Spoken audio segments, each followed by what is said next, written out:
In this video, we're going to talk about the dot product. So let's start out with the definition.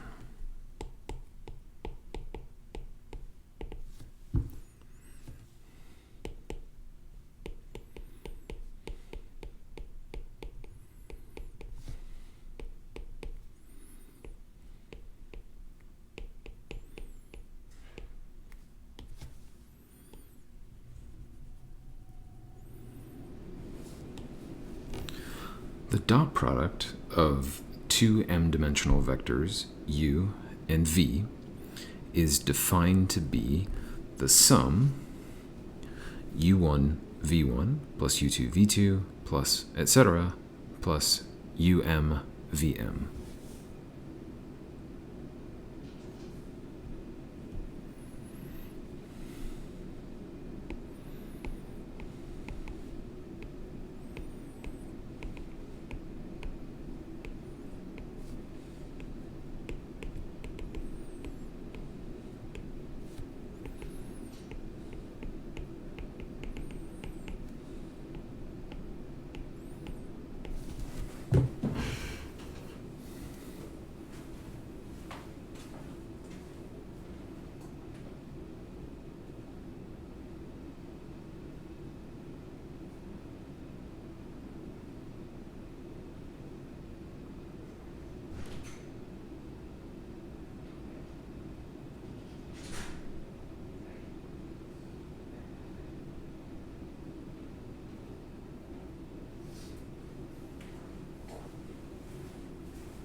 You may also, in other texts, see this called either the inner product or the scalar product. These names are all interchangeable.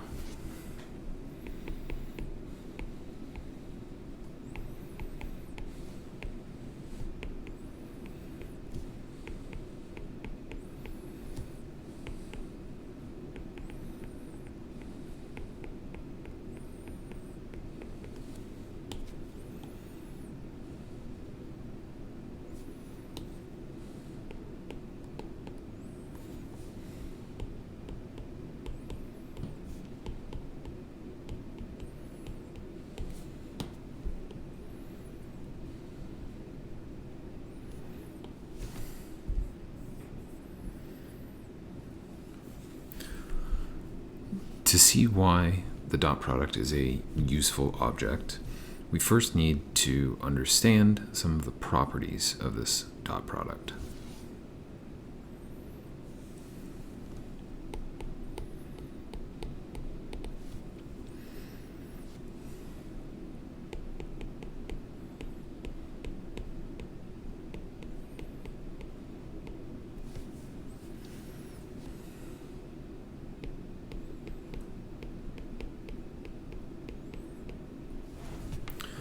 So if we have three m-dimensional vectors, u, v, and w, and scalars, s and t, then the dot product satisfies the following properties.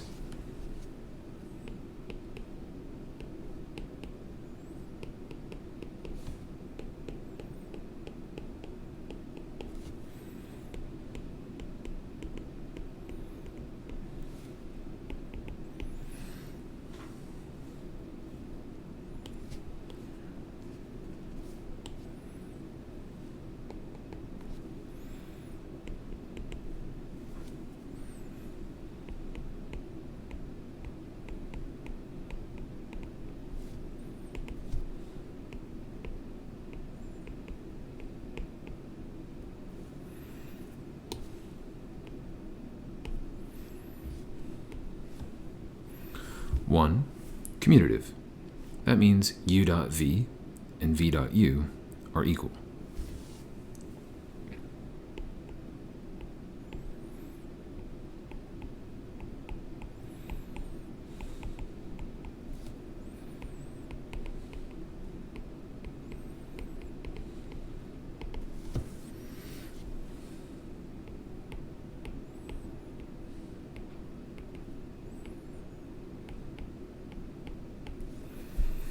2, compatible with scaling. This means that if I scale the vector u, then take the dot product with v, that's the same thing as scaling the dot product u dot v.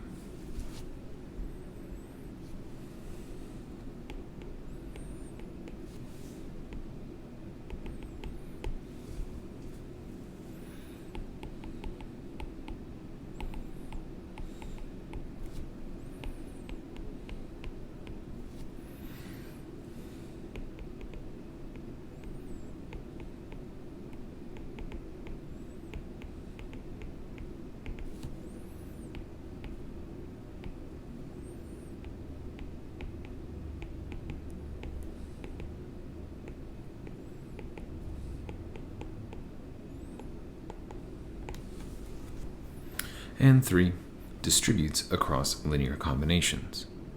This means u dot the linear combination SV plus TW is the sum S times u dot V plus T times u dot W.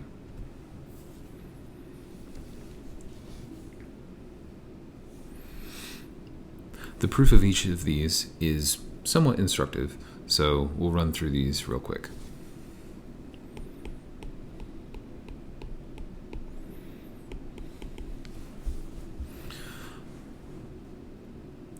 The first property is simply a consequence of commutativity of multiplication. So if we write down u dot v,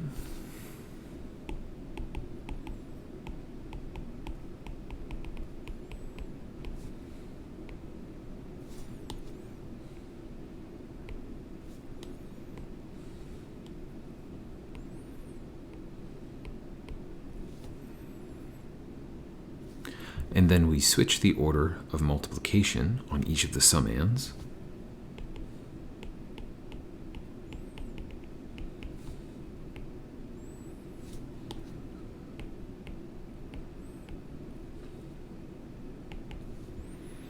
We see that we get v dotted with u.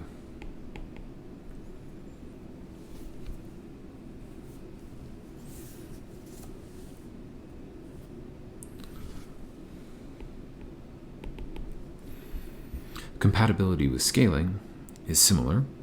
It uses the associative property for real numbers.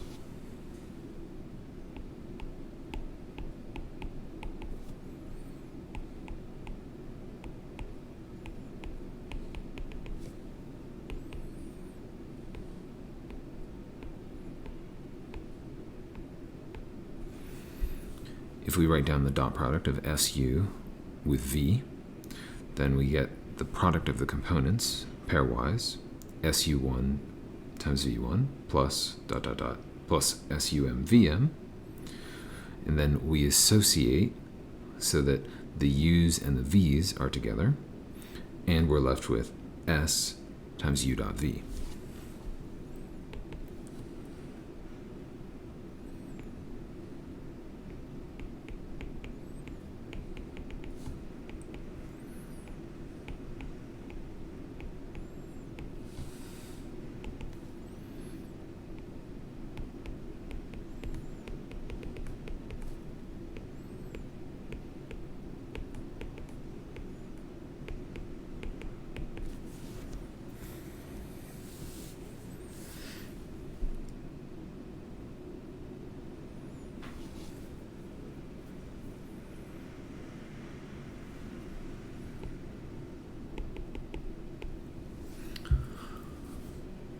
The third property uses the distributive, associative, and commutative properties of the real numbers.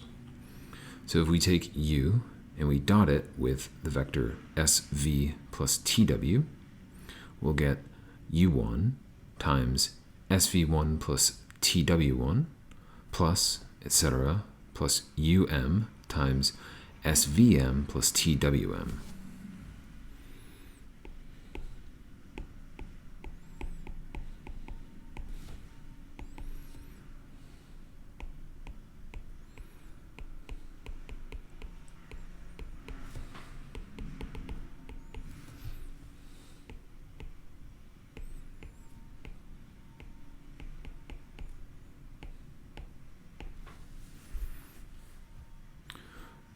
Now we can distribute the u's across each of these sums.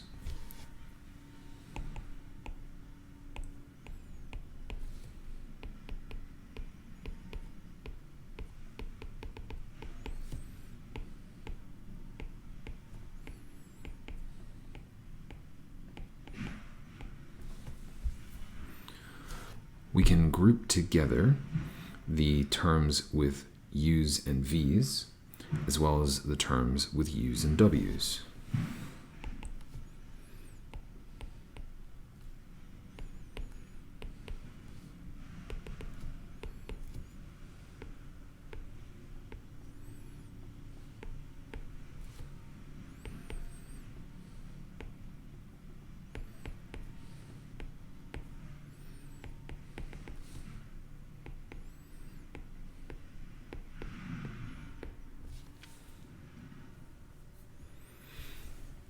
We can factor an s out of the first summation, and we can factor a t out of the second summation.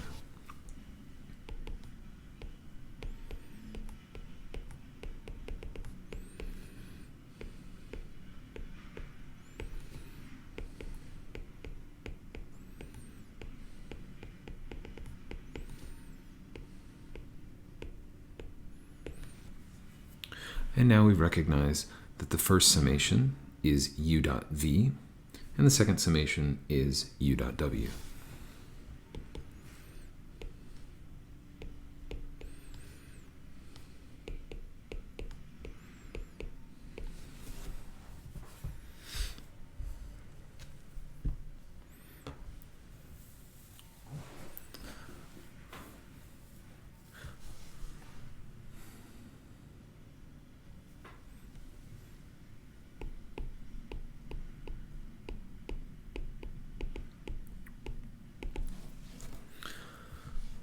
Before we move on, let's make an observation. If we combine the first and third properties, we can see that SV plus TW dotted with U is the same thing as U dotted with SV plus TW, which is in turn S times U dot V plus T times U dot W,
as a quick observation, let's note that if the linear combination is on the left, say SV plus TW dotted with U, the first property tells us that this is equal to U dotted with SV plus TW.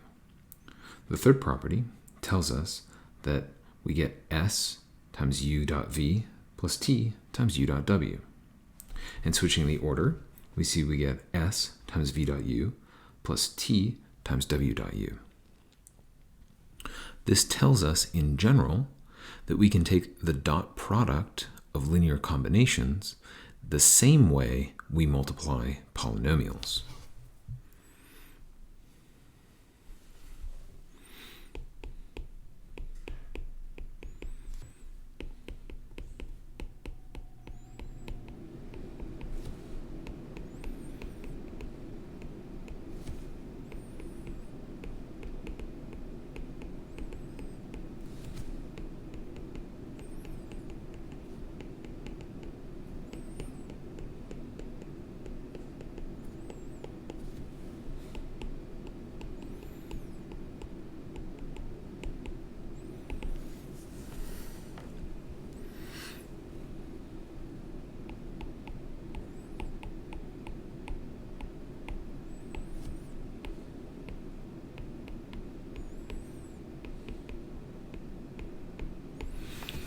So let's say we have C1U1 plus C2U2 dotted with D1V1 plus D2V2.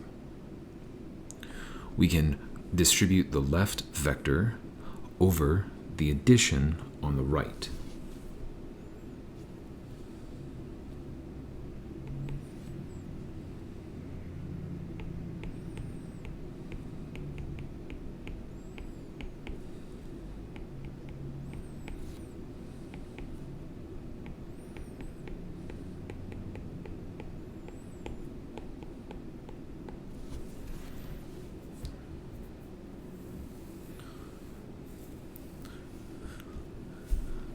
Now, we can use the observation above to distribute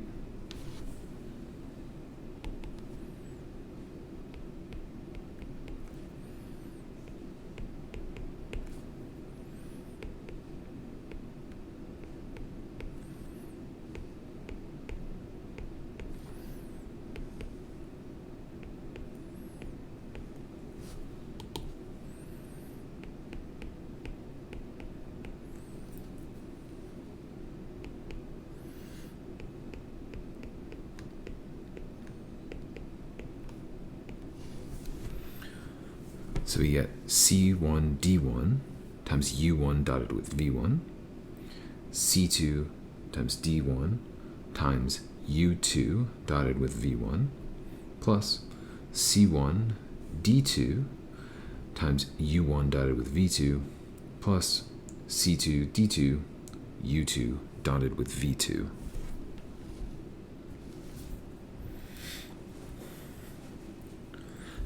And of course, if you have a larger linear combination, then you would distribute like you would a larger polynomial.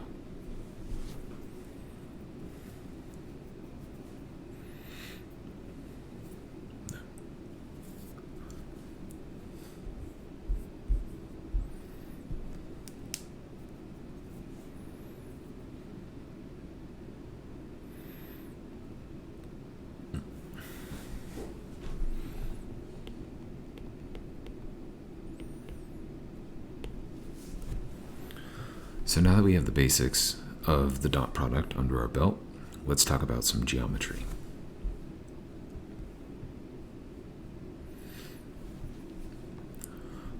First, recall that in Rm, the distance d between the origin and a point with coordinates x1, x2 down to xm is given by the formula d equals the square root of x1 squared plus x2 squared plus dot dot dot plus xm squared.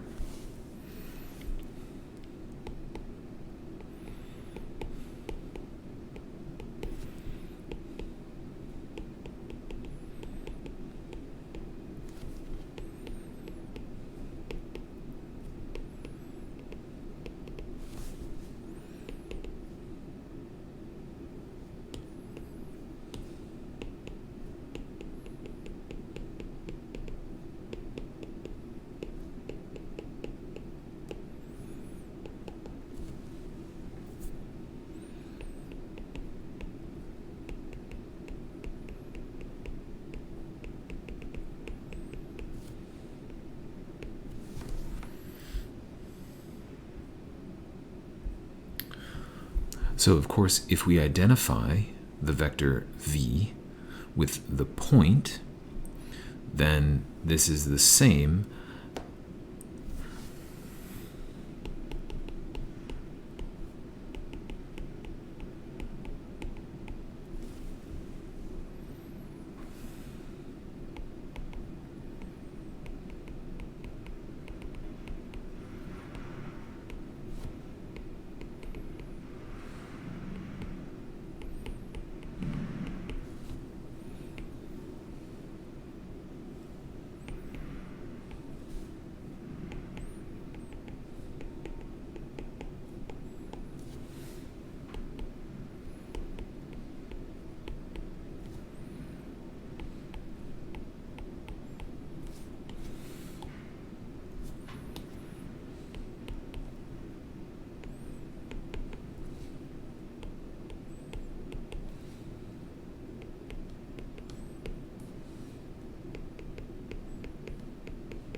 So if we identify the vector v with the same coordinates as the point, then this tells us,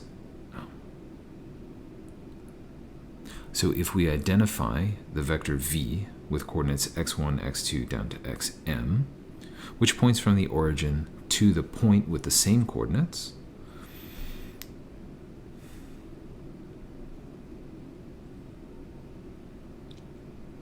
if we identify v with this point, then this tells us the length, or what's more commonly called the norm, of the vector v, which we denote by placing v in absolute value bars, is the same as this distance d, the square root of x1 squared plus x2 squared plus dot dot dot plus xm squared.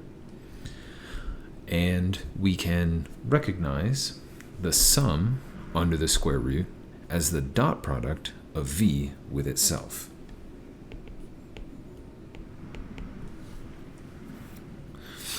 And more commonly, you'll see this expressed as the relationship v dotted with itself is the norm of v squared.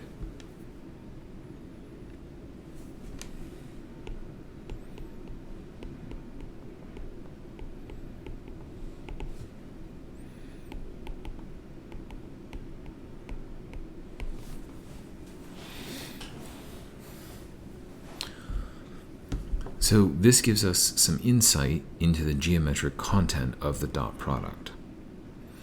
So if we have a pair of two-dimensional vectors, u and v, let's start out with a triangle.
So we have the two vectors u and v, and we can look at their difference, u minus v. This forms our nice triangle. Since we're in the plane, we can think about the angle between these two vectors, which we'll call theta.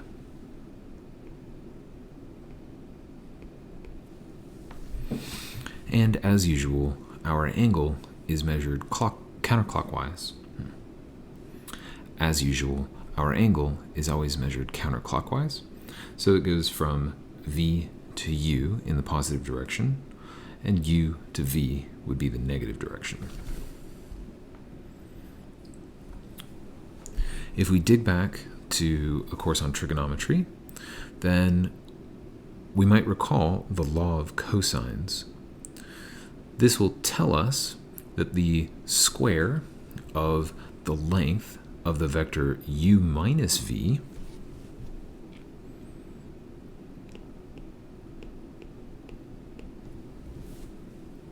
is equal to the square of the length of u plus the square of the length of v minus twice the lengths of u and v times cosine of the angle.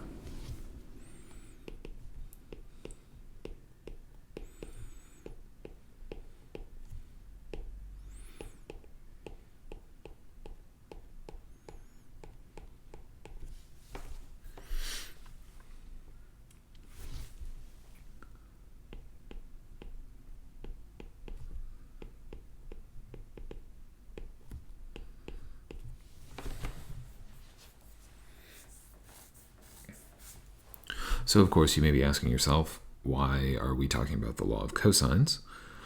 Well, in this example, we can reuse our observation about the square of the length of the vector and its relationship to the dot product to observe something nice and geometric about the meaning of the dot product. So first we'll rewrite the norm of u minus v squared as u minus v dotted with u minus v.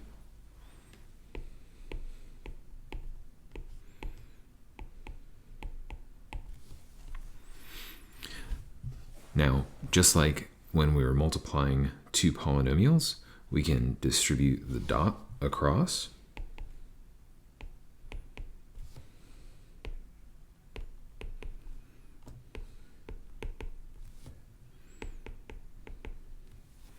To get u dotted with u minus u dotted with v minus v dotted with u plus v dotted with v. Well, because the dot product is commutative, we can rewrite this as u dotted with u, or the norm of u squared, minus 2 times u dotted with v plus v dotted with v, which is the norm of v squared.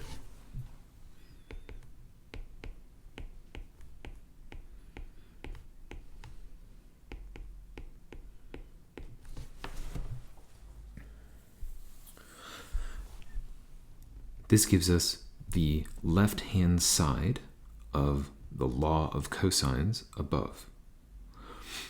If we set these two things equal to each other, then we can see we can cancel out the norm of u squared and the norm of v squared on either side.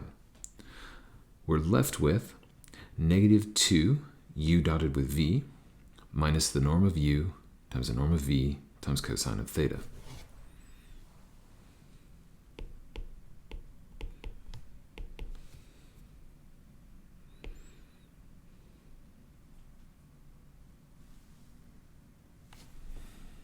Shit.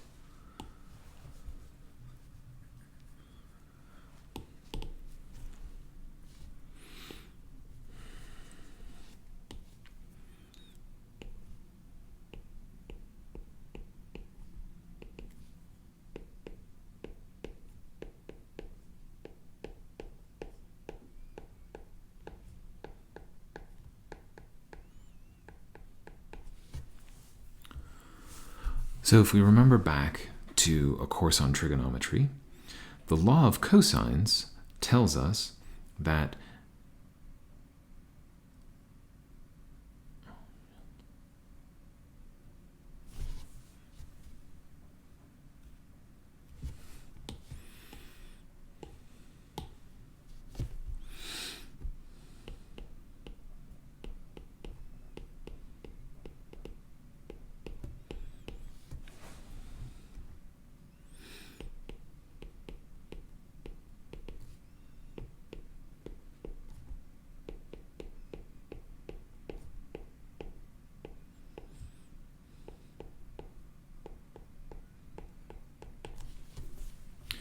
So if we dig back to a course on trigonometry, you'll remember that the law of cosines tells us the length of the side of a triangle opposite a given angle.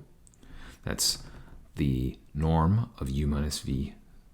Its square is equal to the norm of u squared, which is the length of the blue side, plus the norm of v squared, which is the length of the red side, minus twice the norm of u times the norm of v times cosine of theta.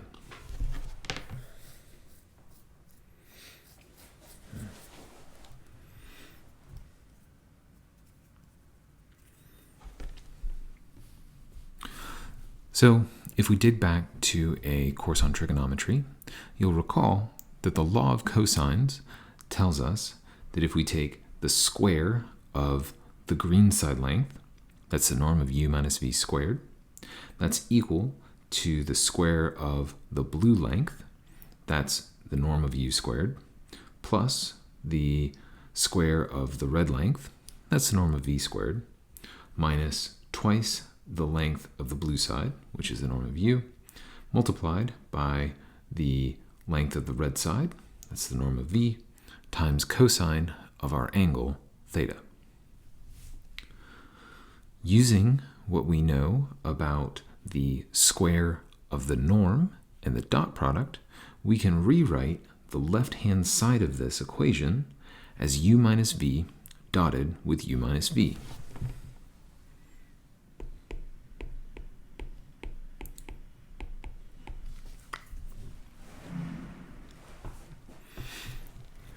Since dotting a linear combination behaves much like multiplying binomials, we can simply FOIL to get u dotted with u minus u dotted with v minus v dotted with u plus v dotted with v.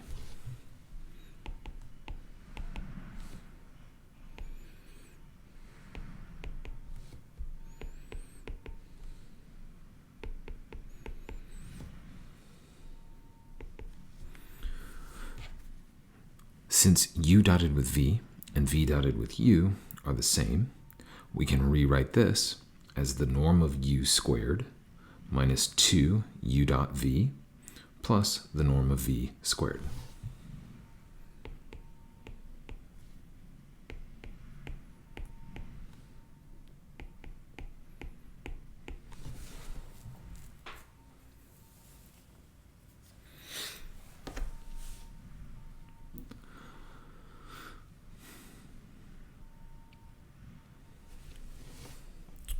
Replacing the norm of u minus v squared in the law of cosines gives us u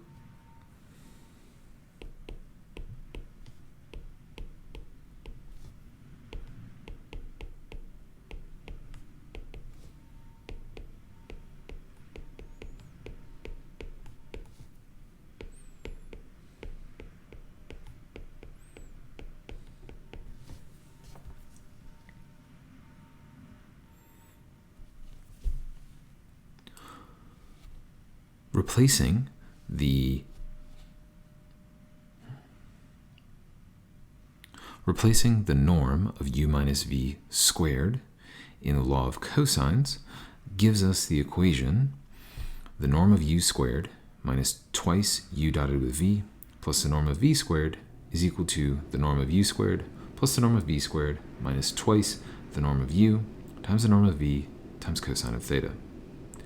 We can, of course, cancel the terms that appear on both sides, and we'll be left with u dotted with v is equal to the norm of u times the norm of v multiplied by cosine of theta.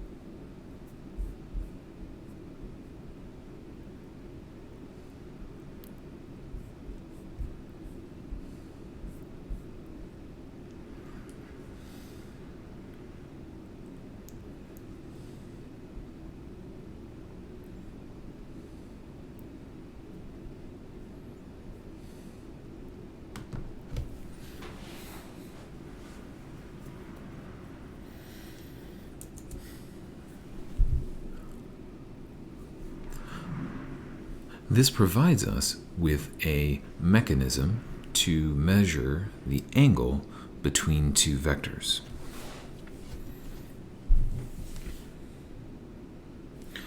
In particular, if we take the norm of u and the norm of v, divide both sides by those quantities, we're left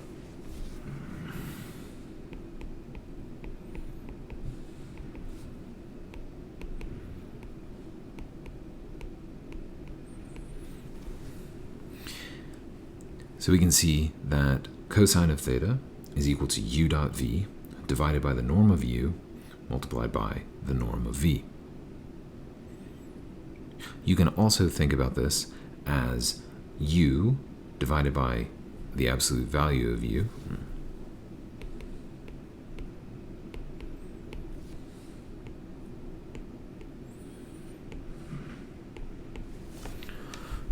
which you can also think about as the dot product of the two unit vectors, u scaled by 1 over the absolute value. We can see that cosine of theta is equal to u dotted with v divided by the norm of u times the norm of v, which of course you could also think about as the dot product of the two unit vectors, u scaled by 1 over the norm of u, dotted with v scaled by 1 over the norm of v. To find the angle between the two vectors u and v, we simply need to use the inverse cosine function to get at theta.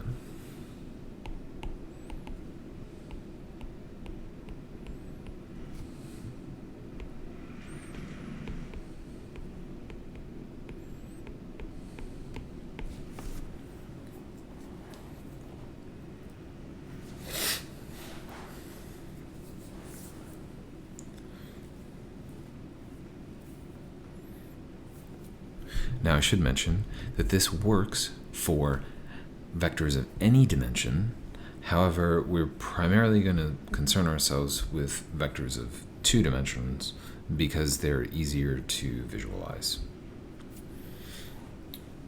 So, as an example, let's compute the angle between the vectors u, which has coordinates 1 and 1, and v with coordinates root 3 and 3.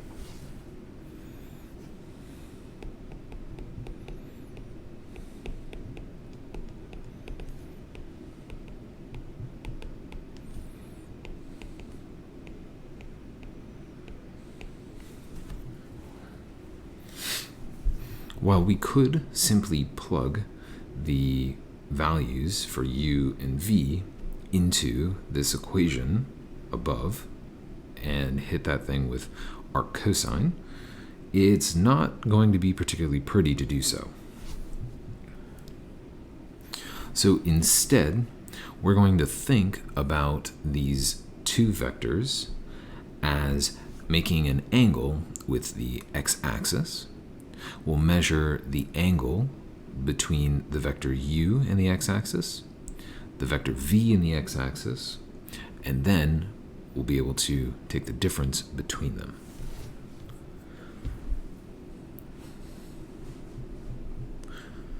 For v, we observe that the norm of v is the square root of 3 squared, which is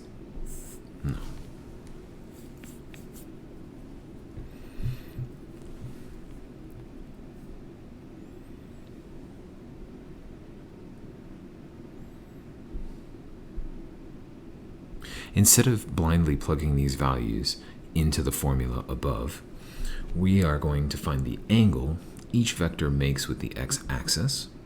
Then we'll take the difference between the two. So first off, we're going to compute the norm of v and the norm of u.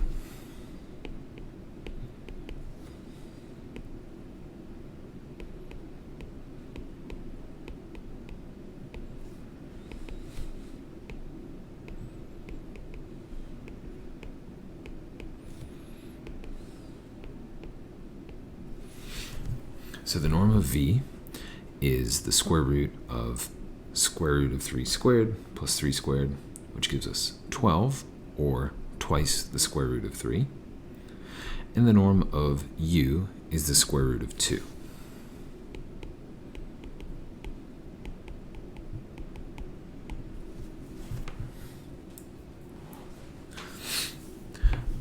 We're going to use the unit vector e1, which points in the x direction.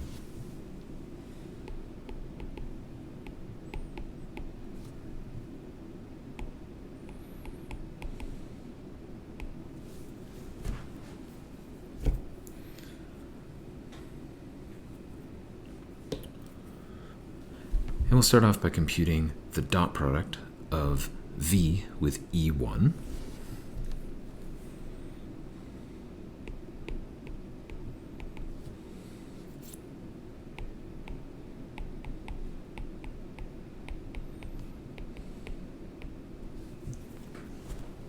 Which of course is simply root 3. Now, if we use the formula, v dotted with e1 is equal to the norm of v times the norm of e1 times cosine of theta.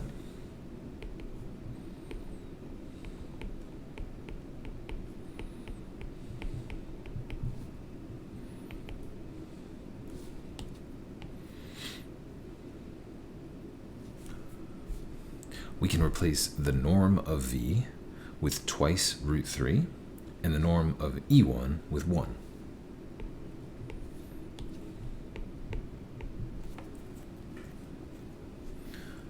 If we divide both sides by 2 root 3, we see that cosine of theta is equal to 1/2.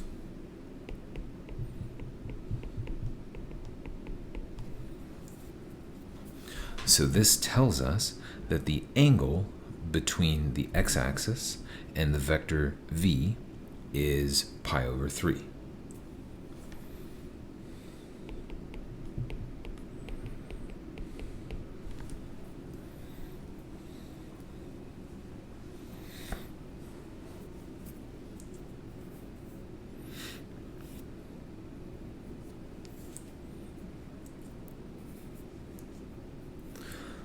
We can play the same game with the vector u.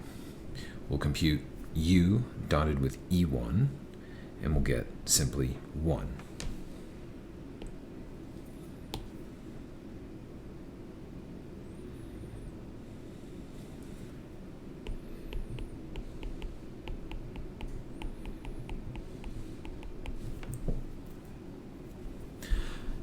Now, we recognize that this is equal to the norm of u times the norm of v times cosine of phi.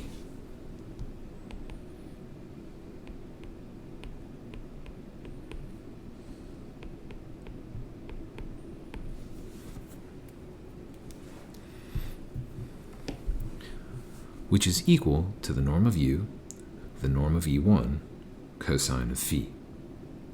The norm of e1 is 1, and the norm of u is root 2.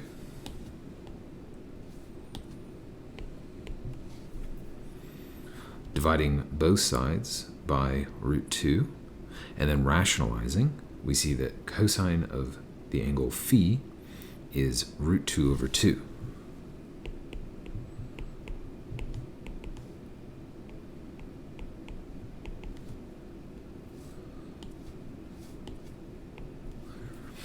And this tells us that phi must be pi over 4.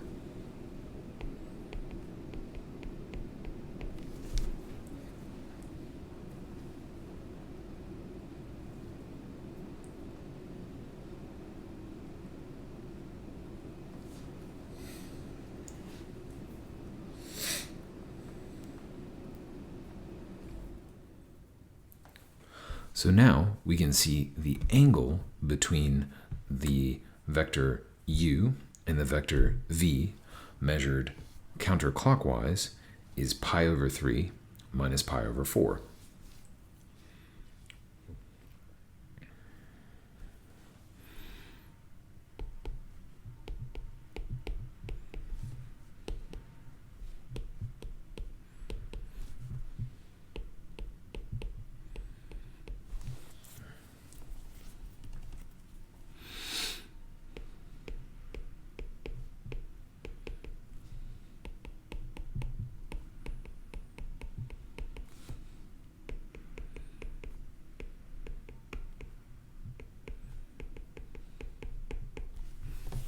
And that, of course, gives us pi over 12.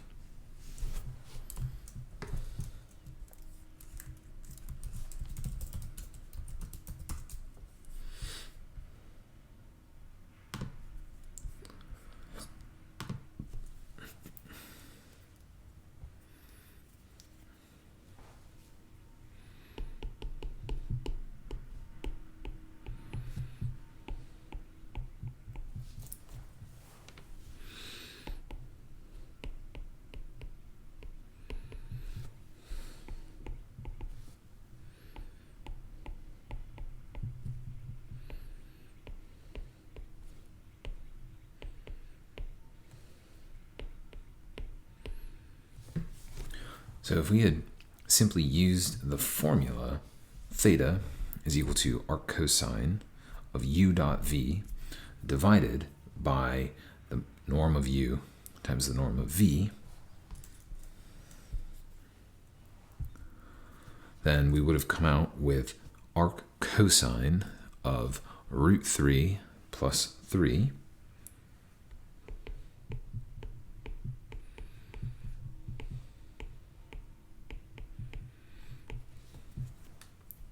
divided by the square root of 2 multiplied by 2 root 3, which is the same thing as twice root 6.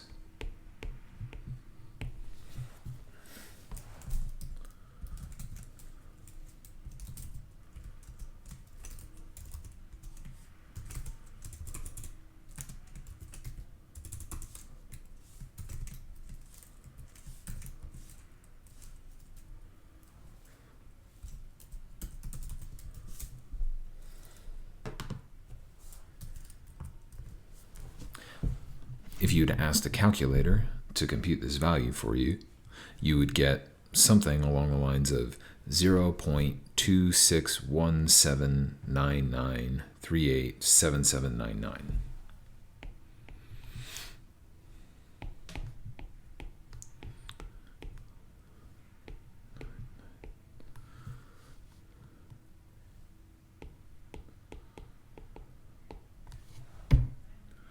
This, of course, is a decimal approximation to pi over 12 that I retrieved from Desmos, but it is not at all obvious that this is pi over 12.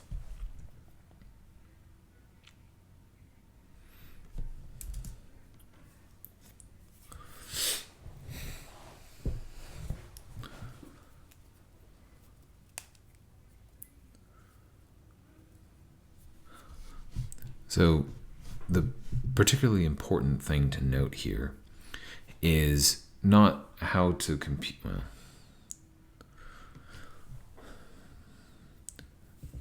So of particular importance here is to note that we can use the dot product to detect when two vectors are perpendicular to one another.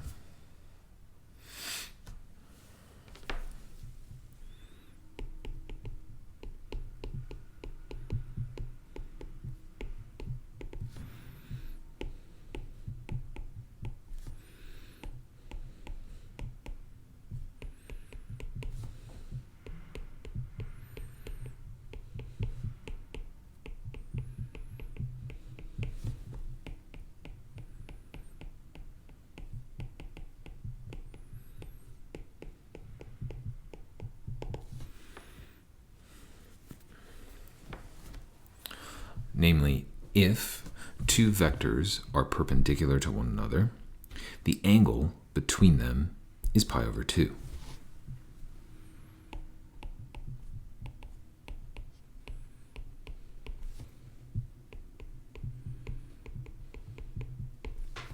So, of course, using our formula, u dot v is equal to the norm of u times the norm of v times cosine of pi over 2.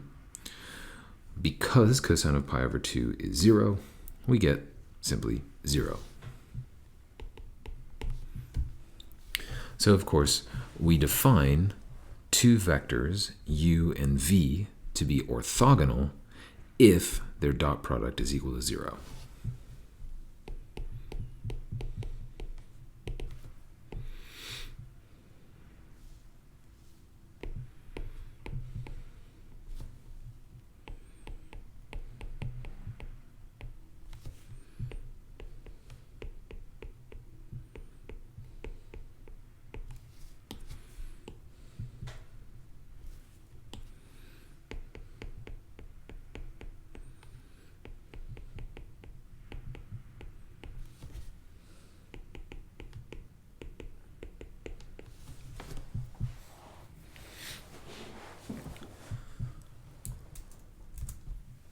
And that's it for the basics of the dot product.